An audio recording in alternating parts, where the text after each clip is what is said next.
પાટણના ભાજપના પૂર્વ મહામંત્રી કે.સી. પટેલનું નિવેદન. પાટણ પોલીસ હપ્તા વસૂલી કરતી હોય તેવું નિવેદન. પાટણ ખાતે ભાજપના પૂર્વ મહામંત્રીનો સન્માન સમારોહ યોજાયો હતો, જેમાં પૂર્વ મહામંત્રી કે.સી. પટેલનો સન્માન સમારોહ કાર્યક્રમ દરમિયાન આપ્યું નિવેદન. ભારત સરકારના હુડકો ઇન્ડિપેન્ડન્ટ ડિરેક્ટર બન્યા તે બદલ કાર્યક્રમ યોજાયો હતો, જે સન્માન સમારોહ કાર્યક્રમમાં ભાજપના આગેવાનો તેમજ કાર્યકરો ઉપસ્થિત રહ્યા હતા. કાર્યક્રમમાં પાટણના ભાજપના પૂર્વ મહામંત્રી કે.સી. પટેલનું નિવેદન. પાટણ પોલીસ હપ્તા વસૂલી કરતી હોય તેવું જણાવ્યું. ખાનગી વાહન ચાલકો ખરીદી કે ભાડેથી પાટણ આવતા નથી. પાટણ પોલીસ વાહન ચાલકો પાસેથી 500 થી 1000 હપ્તા વસૂલ કરે છે. વાહન ચાલકો પાટણમાં પ્રવેશ કરે છે અને પોલીસવાળા પકડીને 500 થી 1000 રૂપિયા વસૂલ કરે છે. કાર્યક્રમ દરમિયાન કે.સી. પટેલે પાટણ પોલીસ વિરુદ્ધ ગંભીર આરોપો લગાવ્યા.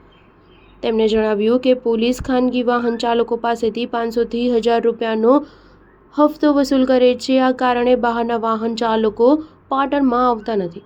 વાહન ચાલકો ખરીદી માટે રાધનપુર, બેચરાજી અને મહેસાણા જેવા કેન્દ્રોમાં જાય છે. આના કારણે પાટણમાં ધંધા રોજગાર આગળ વધી શકતા નથી, જે નિવેદનને લઈને રાજકારણ ગરમાયું છે. Star news 7 Patan.